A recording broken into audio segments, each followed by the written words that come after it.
Hey folks, Emmanuel here. We're hard at work on a really fun episode for you guys. It's going to be out in a couple of weeks. But in the meantime, we have something a little special for you. It's a story about a high stakes negotiation. The kind you hear about every once in a while between the United States and another country, usually over weapons of some kind, in which real people, like hostages, are used as bargaining chips. The story we're going to play you gets inside one of those negotiations in the most personal, intimate way possible. It's about the negotiations to free an American journalist, Jason Rezaian, who is being held hostage in Iran. And this story is personal because it's told by him. Years after his release, Jason went and talked to all these people who haggled over his life. He looked into every weird and improbable event that got him home, and he made a podcast about it. And that series is called 544 Days. I've got Jason here to talk about it today. Hi, Jason. Hey, Emmanuel, how are you? I'm good. I'm good. How are you? I feel like your series just launched. I really appreciate you taking the time. You must be a busy man. I'm pretty busy. I'm pretty excited. You know, the show's called 544 Days, but we've been working on it for almost 600 days. Yeah, I mean, I bet. What you've put together, just to say, is kind of incredible. Because, I mean, of those 544 days, you were held in solitary confinement for the first part of that, right? Yeah, I spent the first 7 weeks in solitary confinement. I went from being in my own house and then several hours locked into a 4 by 8 foot cell that had fluorescent lighting that was on 24 hours a day. There was one window kind of up high in the cell with bars over it, but it was frosted glass. So I could make out, if it was nighttime, but that was about it. I counted as just like you see in the movies, notching a little scratch on the wall and striking through 5 and then, doing it again. And my wife, who was arrested with me, was also in solitary confinement. She spent 72 nights in prison, all of them in solitary. Wow. You must have had no sense of what was going on outside of your cell. And it seems like even after you got released, there was still so much you didn't know about why you'd been abducted and what it took for people to get you home. That's right. I mean, it's as though a year and a half of your own life you missed, right? Muhammad Ali, Anthony Bourdain, all these people did things to make a splash around my plight. Wow. But I couldn't see those things, and I couldn't see the effect until I got out, right? Right. And it took me quite a long time to unravel that story. And I guess don't spoil it for people because that's what this series is about. But what sparks your arrest? Look, I think that the accusations that were being leveled at me started with some very ridiculous ones, including my own failed attempt to bring the avocado to Iran. Like an avocado? Yeah. Apparently that's a very dangerous fruit and one that Islamic authorities have deemed outlawed for some reason, because this was... Again, we don't want to spoil it. Yeah, we don't want to spoil it. This was the beginning of a pretty severe rabbit hole. All right, well, let's get into that rabbit hole. We're going to play the first episode of Jason's new show, 544 Days. It's out now on Spotify. And, just a warning before we start. As we've been talking about, this is a podcast about Jason and his wife's experiences as hostages. So, if that sort of thing is hard for you to listen to, take care of yourselves. We'll be right back with that story after the break. I got detained in 2014. But first, let me take you back to 2009. That's when I moved to Iran. For years, I had dreamed of being a reporter, and I finally decided to go all in. It might sound a little reckless to drop everything and move to Iran. To me, it felt like my clearest path to a career as a foreign correspondent. I didn't have the time or the patience to climb the rungs of the local newspaper, but I knew a lot about Iran. So going there actually seemed like a smart career move. Most American journalists would just parachute in for big state-sponsored events. But by the end of the year, I was the only one who still lived there. Because my dad was from Iran, I had dual citizenship. I grew up around Iranians, and I knew the language, which allowed me to get out in the street and talk to people. That gave me a pretty unique perspective. Instead of writing about another one of the Supreme Leader's many speeches, I'd write about a guy in the crowd who was forced to attend that speech and was bummed out because he had to miss a big soccer match. I wrote pieces about artists defying the authorities, musicians who played bluegrass and heavy metal, filmmakers who made movies about transgender people. Another big thing happened to me that year. I met someone. Yegi. Before I moved to Iran, I'd never really thought about marriage. But all that changed the moment I saw Yegi. This incredible and beautiful light walked into the room and grabbed all of my attention. More than a decade later, she hasn't let go. But what'd you think that first night that we met? Seriously, we have to talk about that? I mean, what did you feel? I feel like I knew from the second that I saw you that I wanted to know you. I mean, you were cute. A little bit disheveled. So I thought to myself, oh my God, I have to revamp his style. How long did that take? Forever. We are still working on it. So I was in love. But I promised you a story about avocados. So let's get to that. I grew up in California, and there are a few things I love more than a good burrito. When I moved to Tehran, I discovered Garcia's, a Mexican restaurant. It was probably the only authentic Mexican restaurant for thousands of miles in any direction. The owner, Janet Garcia, grew up in Mexico. For me, eating at Garcia's was like going home. Only one thing was missing: guacamole. That's because there's no avocados in Iran. I thought that was so funny. Why isn't there any avocados? That's kind of an interesting question. That's my friend David Lang. I told him about Garcia's when I was home in California in 2010 for a visit. I thought, this is a great story, and this is a really humanizing way to talk about life in Tehran and who Jason is, even better. David's a tech entrepreneur now, but at the time, he was just a guy with ideas. And he had one that he thought would help me get some more attention for my writing. And so that's where the seed of the Kickstarter project really came from. A Kickstarter project. Remember, this was 2010, so crowdfunding was kind of new. David and I came up with a Kickstarter that would raise money for Iran's first avocado farm.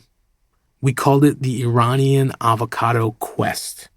We filmed a video to go with it in my parents' kitchen. And one of the many troubling things that I saw in Iran this year, or didn't see, was the fact that there's no avocados to be had inside the Islamic Republic. And I want to get to the bottom of that. I didn't really plan on becoming an avocado farmer. But it wasn't just a joke either. I was a freelance writer, so I was always hustling for story ideas and readers. And sometimes you have to make people laugh to get them to think. Were there no avocados in Iran because sanctions made it hard to import the seeds? Had some cleric deemed the avocado not halal? Or was there just no demand because Iranians hadn't discovered guacamole yet? It just all kind of fit as this funny, interesting story that could be a hook to pull people into telling some of the bigger stories that you wanted to tell. The bigger goal was to get Americans to perceive Iran through a different lens, as a country that was filled with smart people who were curious about the wider world, people who were welcoming to Westerners, especially Americans. The Iranians I knew were people who would love guacamole, if only they had the chance to try it. I propose is to bring the avocado to Iran, and there's going to be a lot of hurdles, a lot of roadblocks. The question of whether this was a dangerous thing, like this was doing this avocado Kickstarter project, putting you at risk, was very much a concern of mine at the time. However, your confidence about it and your reassurance that this will be fine was enough to sway me to go along with it. And I wish I would have been more concerned, to be honest with you.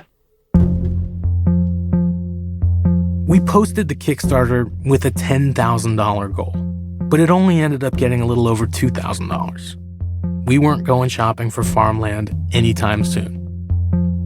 In the meantime, I went back to Iran. I was getting assignments from places like Time, Slate, San Francisco Chronicle. Things were going well for me as a freelancer. A couple of years passed, and then the Washington Post got in touch. They needed a new Tehran correspondent. I was thrilled. It finally felt like I'd made it. In the interview process, one of the editors even asked about the Avocado Quest Kickstarter. They thought it was funny. And in the end, they offered me the job. A year later, Yegi and I got married. Now I had a wife and a serious job. At age 37, I finally had the answer to the question, what are you going to do when you grow up? Yegi had earned a master's in English translation and was also building a career as a reporter. When we got married, she was the Tehran correspondent for Bloomberg News. Like I said before, it was really important to me to write not just about the Iranian regime, but also about real people. And the one thing everyone can relate to is what real people eat. So I wrote about upscale burger joints popping up all over Tehran that were knocking off American brands like Five Guys. I wrote about the free food given out during Shia Islam's holiest month, and the website some enterprising young Iranians built to map the best food. Stories like that caught the attention of readers I didn't know I had. That's what I've been waiting. That's the crispy rice at the bottom. Over time, I cultivated a small but growing side hustle showing visiting TV crews around Tehran. Right there, what's it called? Tarek? Which is how Yegi and I ended up on Anthony Bourdain's show Parts Unknown. Tariq. Exactly. Oh, lovely. Merci. We met Tony and his crew at a restaurant with a fabulous view of Tehran and terrible food. It was June of 2014. Do you like it? You happy here? Look, I'm at a point now after 5 years where I miss certain things about home. I miss my buddies. I miss burritos. But I love it. I love it, and I hate it, but it's home. It's become home.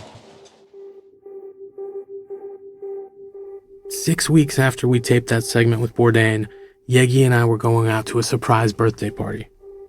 It was the night of July 22nd, 2014. We'd called 2 taxis, one for us and one for a friend. Under her long coat and headscarf, my wife was dressed up. She was wearing makeup and a short blue dress, not exactly conforming with the Islamic Republic's strict rules for female modesty. And Yegi suspected that something was up. Our doorman at the main gate called my cell phone and said, Mrs. Rezaian, your 2 taxis are waiting for you downstairs. He never called, none of them ever called us on my cell phone. So that was like alarming to me. Yegi thought the doorman was trying to give us a sign. So she decided to practice a little tradecraft. We've been watching a lot of Homeland that summer. I knew something weird is happening. Also, I put a little bit of colorless lipstick on our doorknob. And I put it there and I was thinking to myself, if we will be gone for a few hours and we come back, if someone touches our doorknob, I can feel it. But we were not gone for a few hours. We locked up and headed downstairs in the elevator. When the doors opened in the parking garage, there were 2 guys standing there. One of them was pointing a gun right at me. Without even thinking, I reached into my pocket.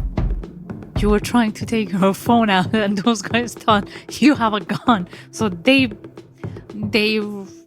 got physical with you.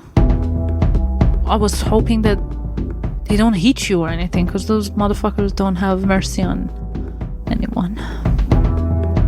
They didn't hit me, but they did knock the phone out of my hand and force their way into the elevator.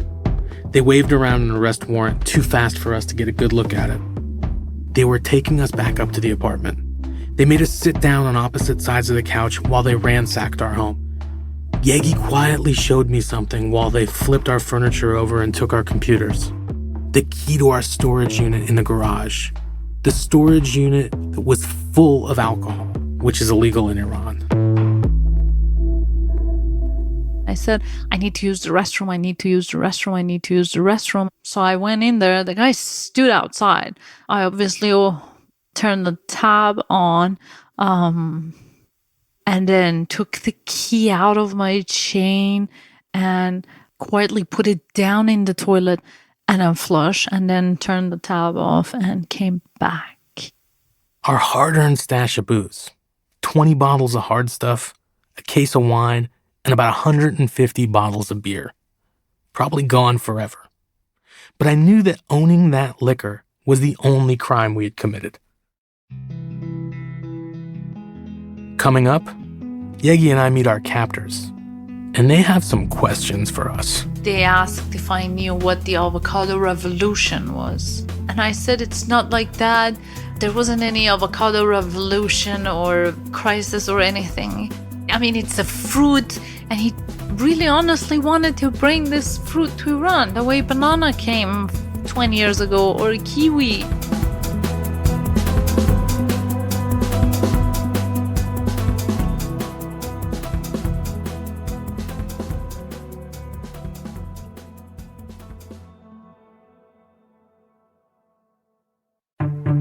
It's been a while since we sat together in my office. And so I've floated the idea of non-monogamy, and he's really, really not down for that. I come to a stopping point in conversations about polyamory because it feels uncomfortable to me.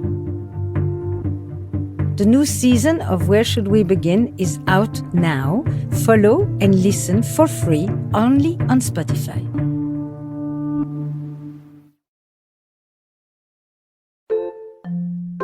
Throughout high school, Brandon was a misfit. Then, one day, out of the blue, one of the popular girls asked him to prom. Did you, just feel like saying, why the heck am I here? Was this a mistake? Yeah, I would have loved an answer to that question, but couldn't fathom saying it.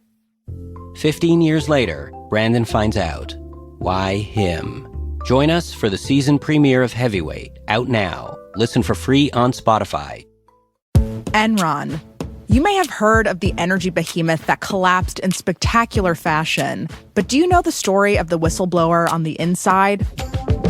If we've cooked the books, we need to come clean. We need to fess up if we hope to survive. How one woman tried to warn everyone about one of the biggest corporate bankruptcies in U.S. history.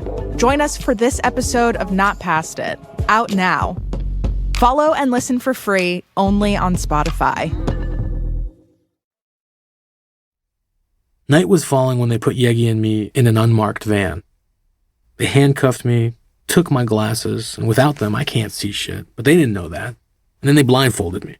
Did you think that we were going away for a few hours or for a long time? Yes and no. You never know. I mean, I knew that we were in deep trouble, but obviously I was trying to be hopeful and say, no. Maybe a week, 10 days, something like that. Yegi grew up in Iran. So based on a lifetime living under that regime, she naturally took a pessimistic view. I figured we'd be out in a matter of hours. Evin Prison is a massive compound on the edge of Tehran at the base of a mountain. One of the most beautiful views of the city. If there wasn't a prison there, it would be prime real estate. It's surrounded by towering cement walls, topped by barbed wire. Evin has become notorious in Iran and around the world. It's where political prisoners and hostages are taken to rot. There's an execution yard right there on the grounds. International NGOs accuse Iran of committing serious human rights abuses there. And it was only 2 miles from where Yegi and I lived. When we arrived at the prison, they split us up immediately. They took Yegi to the women's section. They took me to an extremely dirty cell. They brought me those dirty prison clothes, which they were not washed after the last person finished with them. They made me change. They took my wallet, because I remember I had my wallet with me. They made me take all my jewelry stuff out, wash my makeup, and then they put me in front of a camera and took a few mock shots from me. And then she was blindfolded, and they took her to the ward's infirmary. So they immediately put me on scale, weigh me, took my blood pressure, made me fill a bunch of forms in the doctor's office, like what are your precondition existing, like this type of thing. So all of this took 2 hours, yeah. And I was still blindfolded. They took me to a room where I could tell there were other people. someone was introduced as the Great Judge. He said he knew everything about me. I was a spy. I worked for the CIA.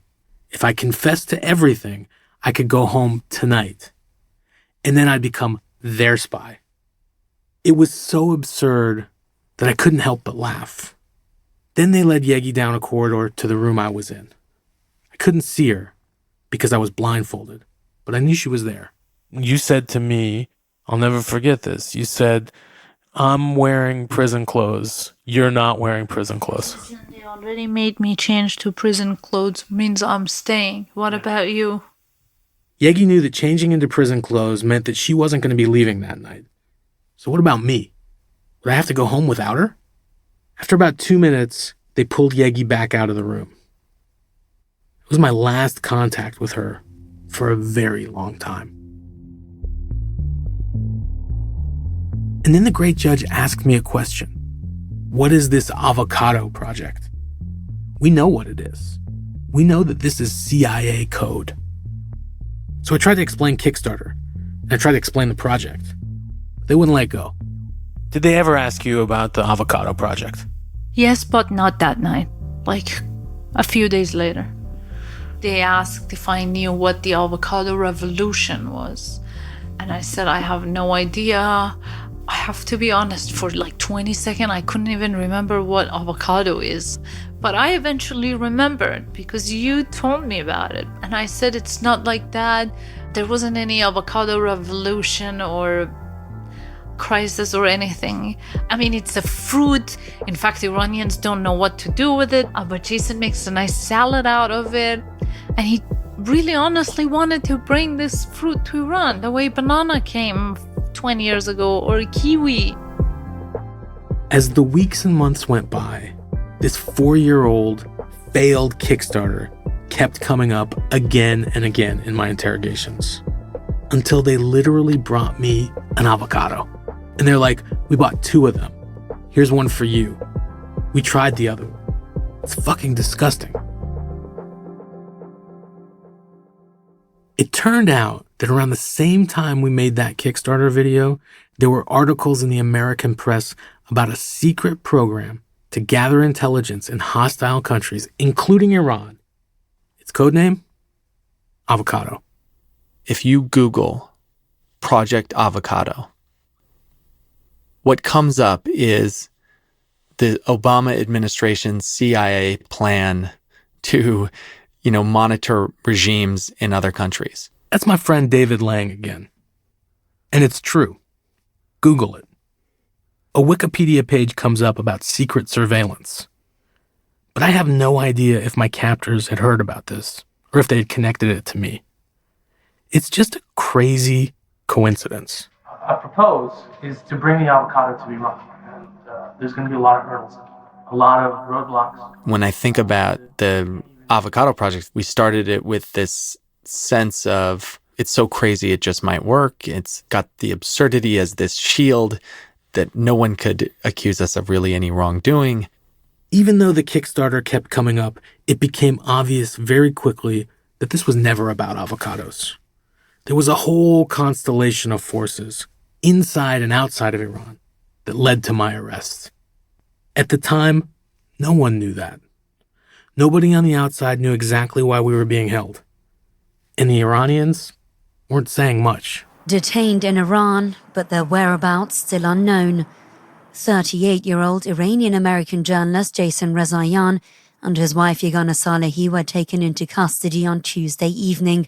For its part, the U.S. State Department has said they are aware of the report, but have not commented further. I had my own theories about why Yegi and I were locked up, which we'll get to. But for the time being, I was sealed off from the outside world. Around midnight on the night we were arrested, my captors made me change into prison clothes. Basically, light blue pajamas and a pair of slippers. They put me in a cell, 8 feet by 4 feet.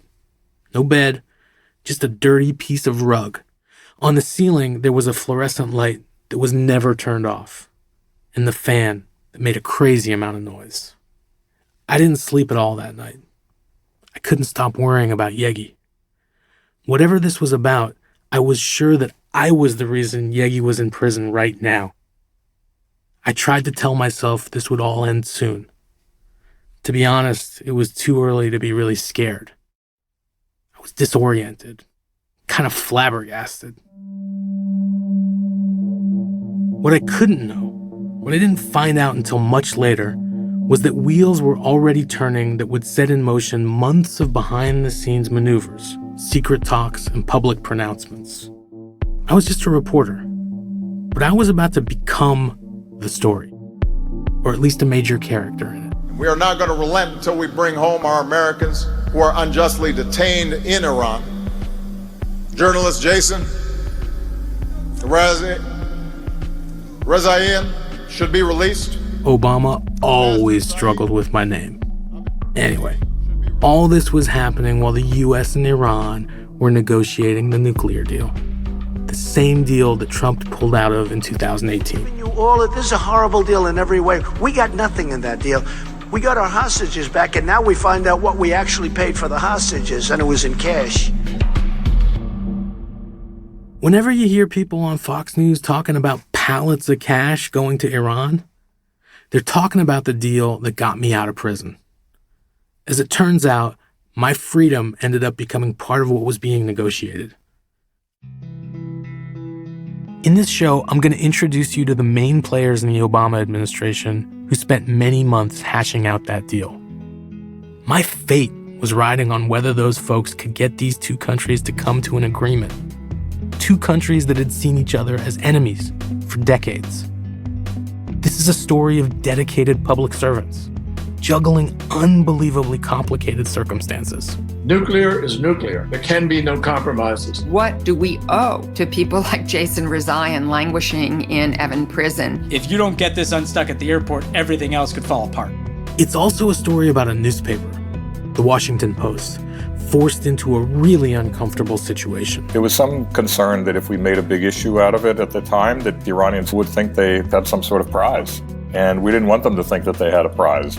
And it's a story about the Rezaians, just an average American family from California, thrust into the middle of a hostage negotiation. The deal could have not happened. So again, if it's like, well, is there going to be a deal? Well, there can't be a deal unless Jason gets out. Well, if the whole thing falls apart then Jason doesn't get out. My fear was that you might have a heart attack or stroke because of the stress. I'm one of the lucky ones. I got out. There are still others like me in Iran and a lot of other places. This show is also about what it'll take to get them out. And if, God forbid, someone you love ends up behind bars in a hostile place, be prepared for the question we all ask when we come home. What the fuck were you doing to get me out? And you better have a damn good answer.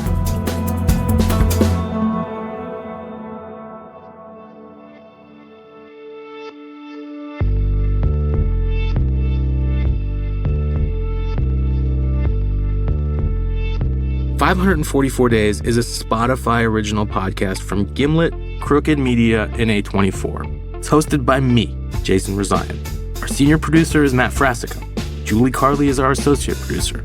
Our editor is Allison McAdam, with fact-checking by Amy Tardif. Mixing and sound design by Emma Munger. Additional sound design by Josephine Holtzman of Future Projects.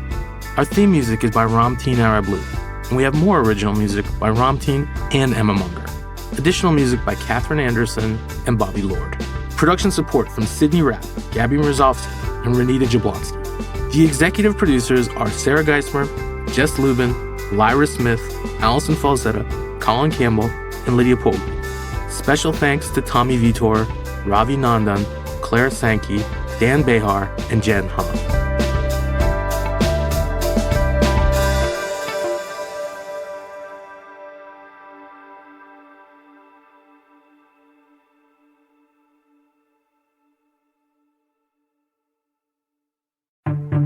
It's been a while since we sat together in my office. And so I've floated the idea of non-monogamy, and he's really, really not down for that. I come to a stopping point in conversations about polyamory because it feels uncomfortable to me. The new season of Where Should We Begin is out now. Follow and listen for free only on Spotify.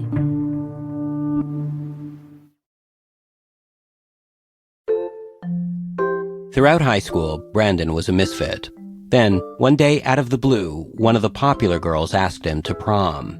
Did you, just feel like saying, why the heck am I here? Was this a mistake? Yeah, I would have loved an answer to that question, but couldn't fathom saying it. 15 years later, Brandon finds out. Why him? Join us for the season premiere of Heavyweight, out now. Listen for free on Spotify.